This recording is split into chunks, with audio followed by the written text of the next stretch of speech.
The clip was 32 seconds long, a grainy, low-effort podcast setup. Two guys, one half-working mic, zero self-awareness, but it only took one sentence to erase 5 months of my life. Jenna? Total rebound. I froze. The camera caught him, Brady Knox, my ex, leaning back in his seat like he owned the moment. He chuckled, then kept going like it was just another Tuesday. She came after Cassie. I was still wrecked, you know. Jenna was comfortable. She made things easy while I figured my head out. It wasn't deep. The host whistled.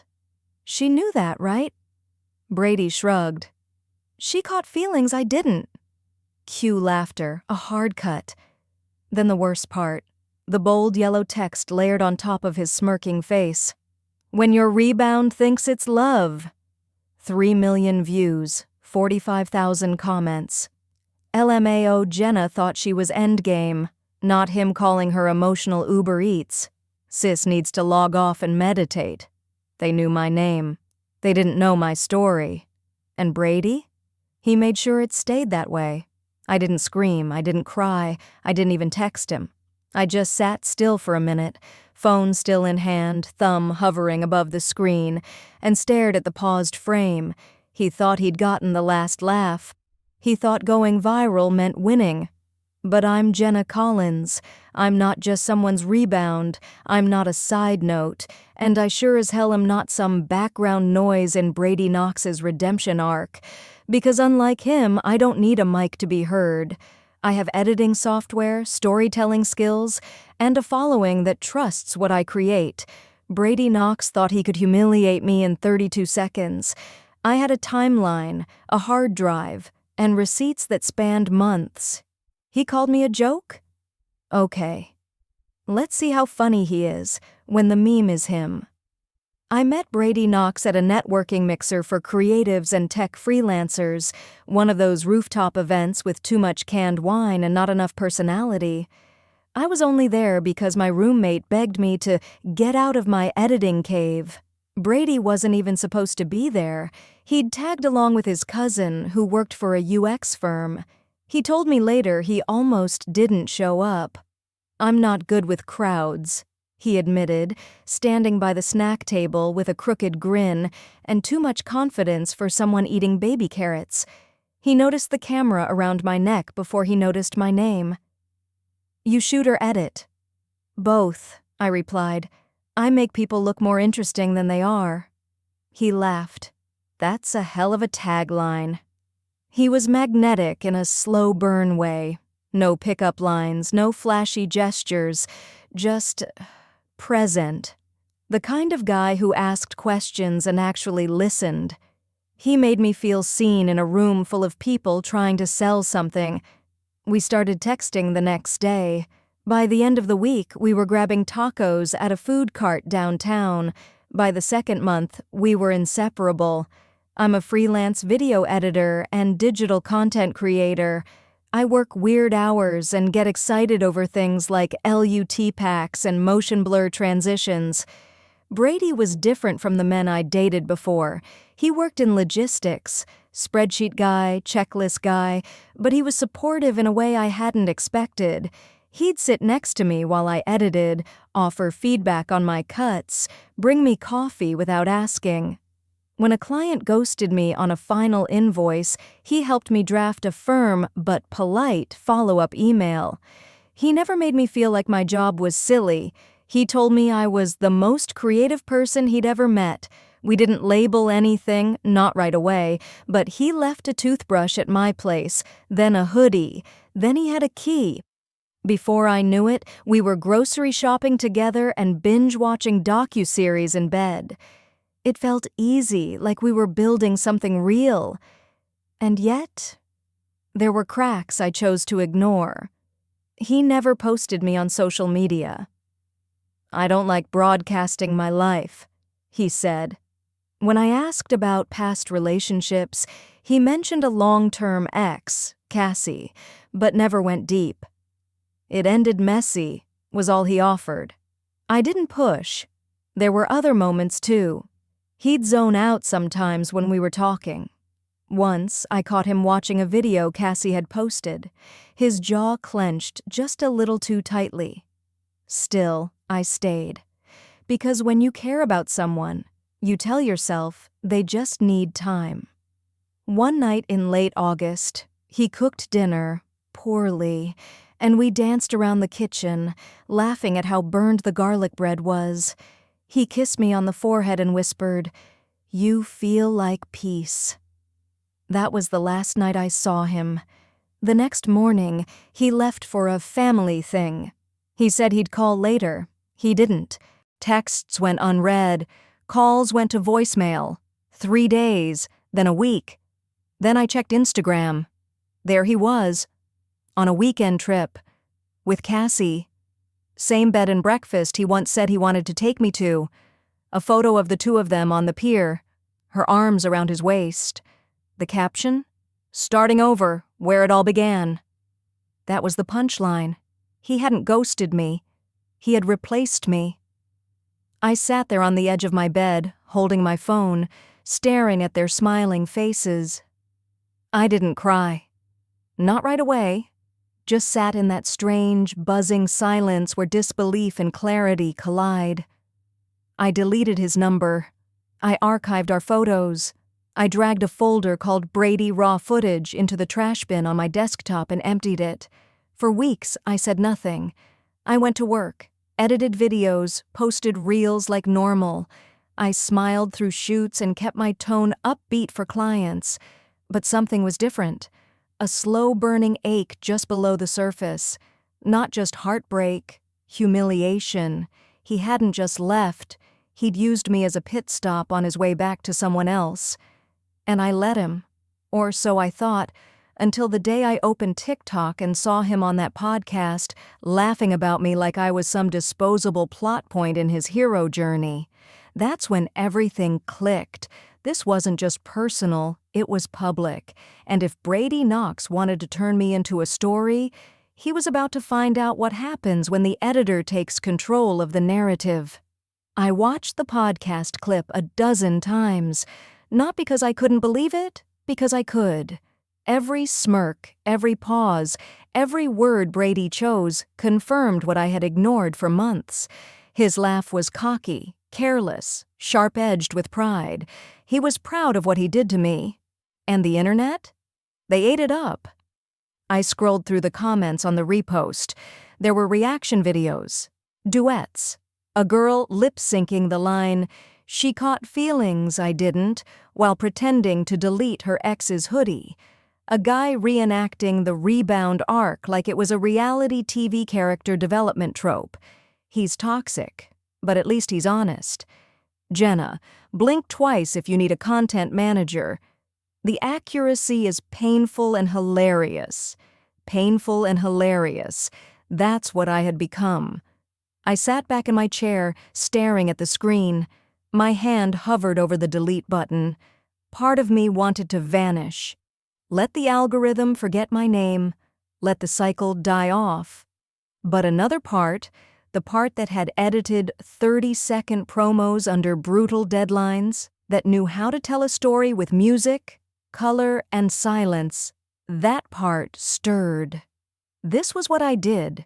This was my world. Brady might have had a mic and a viral moment, but I had a timeline, a library of footage, and an audience who didn't even know they were waiting for something better. I opened a new project file in Premiere Pro. Title, Brady, Unfiltered. I had hours of clips, videos I'd taken on my phone when we were traveling, him making stupid faces, messing up lyrics in the car, falling asleep mid-conversation, bragging about how he always knows what to say, voice notes he'd sent, photos he once told me were just for us. And suddenly, they weren't memories anymore. They were material. I didn't want to humiliate him, not really. I wanted to reclaim the narrative, reframe the story he twisted, show the world that I wasn't just comfortable Jenna who caught feelings. I was someone who got played and turned it into content that would outlast his 15 seconds of fame. But I couldn't just throw together a montage. It had to feel real, organic, like a mirror held up to the version of himself he wanted people to see. So I started curating clips, not just the sweet ones, but the contradictions. Brady telling me he doesn't miss Cassie, cut with footage of him looking at her old photos. Brady joking that real men don't ghost, cut with the timeline of our last texts. Brady calling me a rebound, cut with a video of him whispering, "I feel like I could really fall for you." Every time I dragged a clip into the timeline, the weight on my chest loosened just a little. This wasn't revenge for me. This was therapy, through frame rate and fade-ins. I didn't post anything yet, not even a teaser. I wanted to wait. I needed to get it right, but I started storyboarding, building sequences, laying audio against soft piano and subtle distortion. There's something powerful about seeing someone lie on camera, then cutting to the truth, unfiltered and time-stamped. He wanted to be the main character in a comeback story? Okay. But the story wasn't his anymore, it was mine, and I was just getting to the part where the plot turns. I dropped the first video on a Thursday night at 11:59 p.m., late enough to avoid immediate texts, early enough to catch the night owls and insomniacs who scroll until their eyes blur.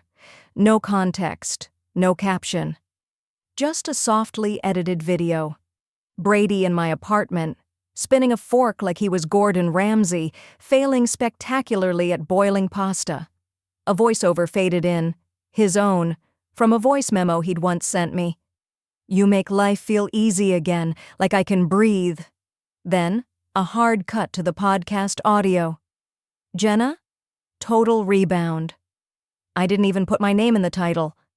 Just 3 words. He said what? By morning it had 600,000 views.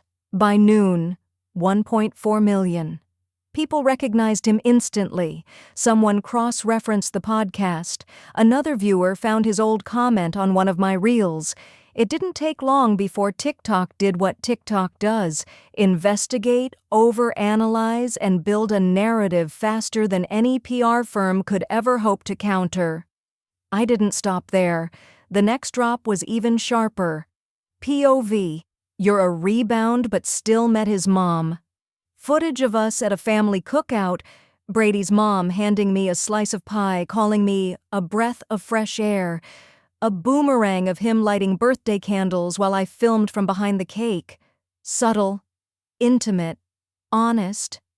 The comments exploded. "Oh no, she was in the family photos?"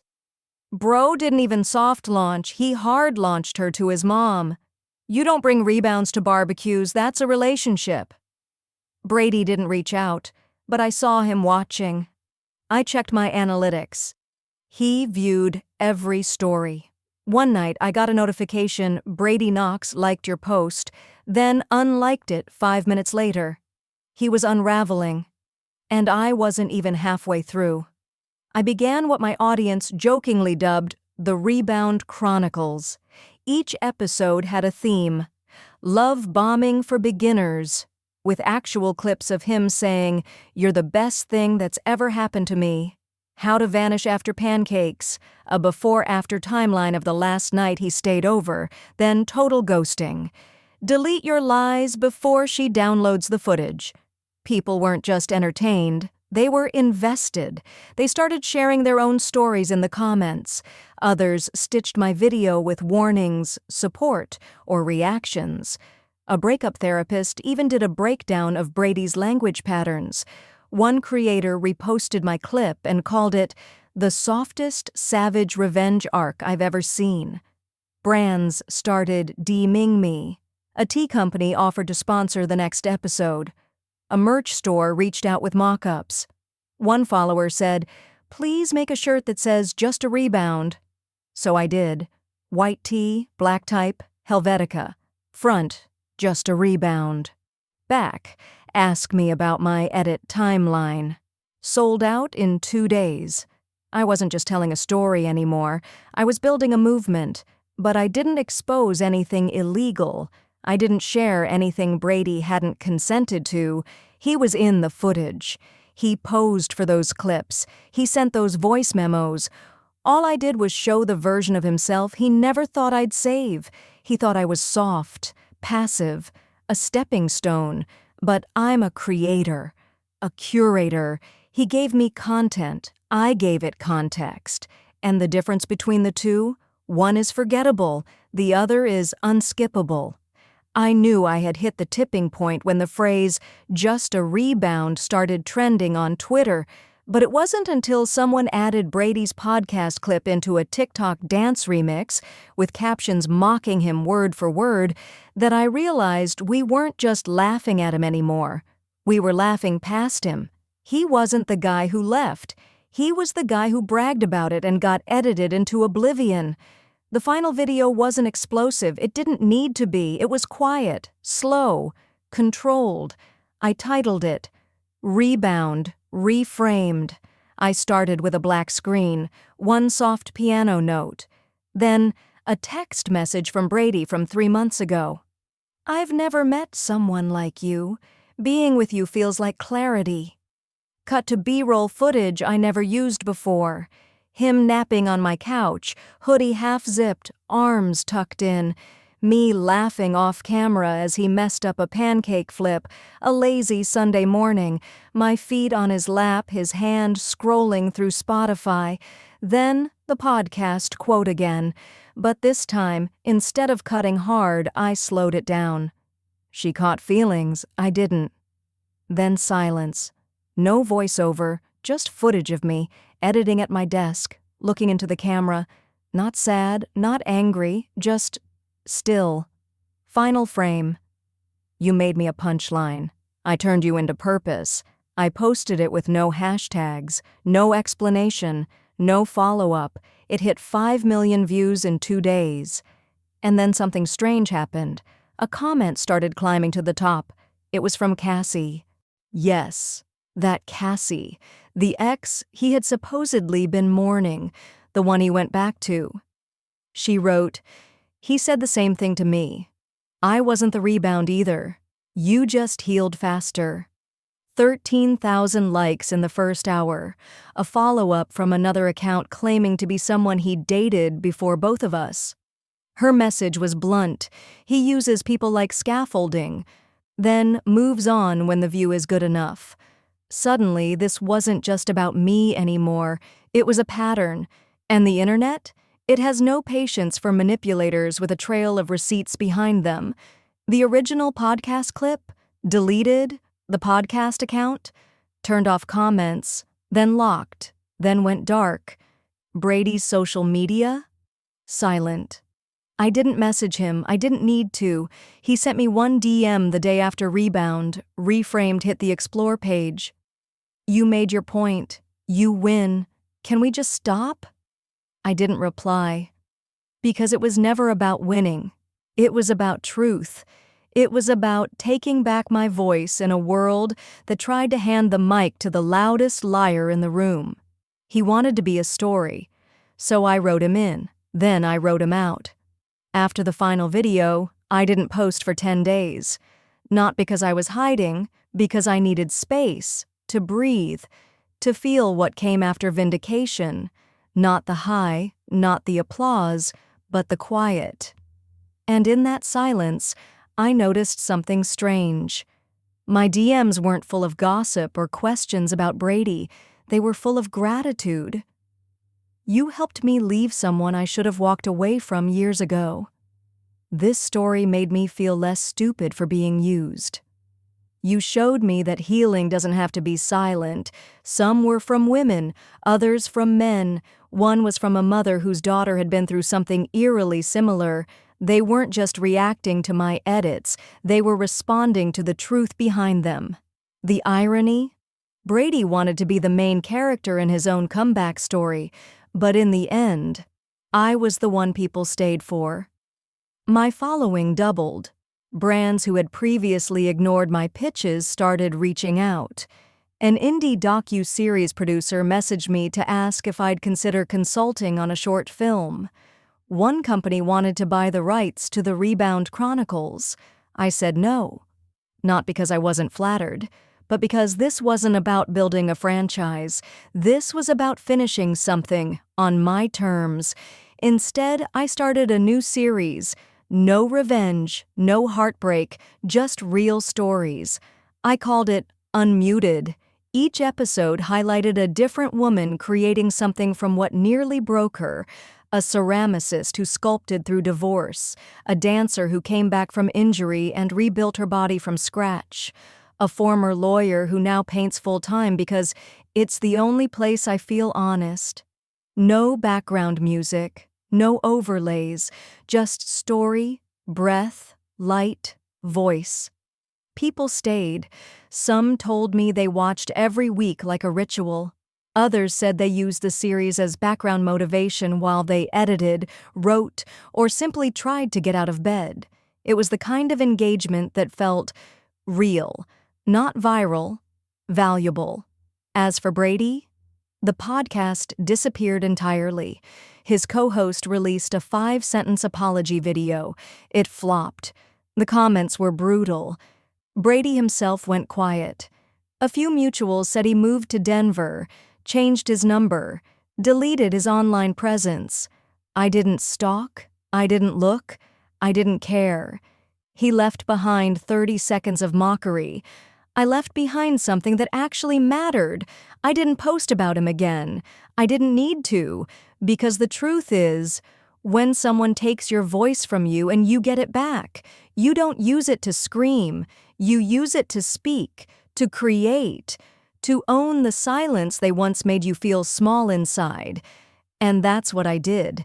I stopped centering my work around pain. I stopped shrinking myself into whatever made me palatable. I stopped assuming that being kind meant being quiet. I didn't become famous. I just became free. 3 months later, I saw him again. I was walking through the Pearl District on a Sunday morning, camera slung over my shoulder, a matcha latte in hand, when I glanced across the street and froze. There he was, Brady Knox. No podcast mic, no smug aura, just a hoodie, worn jeans, and a paperback novel he wasn't really reading.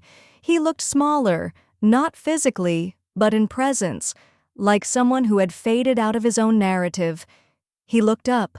Our eyes locked for a moment that stretched too long.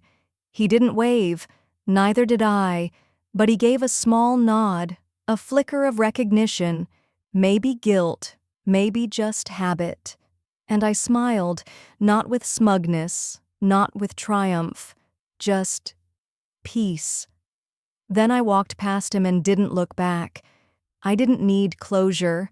I had already taken my power back and turned silence into substance. The funny thing about being called a rebound is this. People think it means temporary, weak, disposable, something you bounce off of on your way to something better, but rebounds absorb impact. We take the hit, we catch the fall, and if we're lucky and intentional, we learn to launch ourselves forward. I wasn't the one who ended up humiliated. I stayed. I turned 30 seconds of shame into a movement. I built meaning from the mockery. And the best part? I didn't just survive it, I edited it. People still ask me about the Rebound Chronicles, sometimes with laughter, sometimes with awe, sometimes with that quiet voice like, I think I might be someone's rebound too, and I always answer the same way. Don't worry about what they called you. Worry about what you call yourself next. Because I'm not someone's second choice. I'm Jenna Collins, and if there's one thing I know how to do, it's make the last cut, fade to black.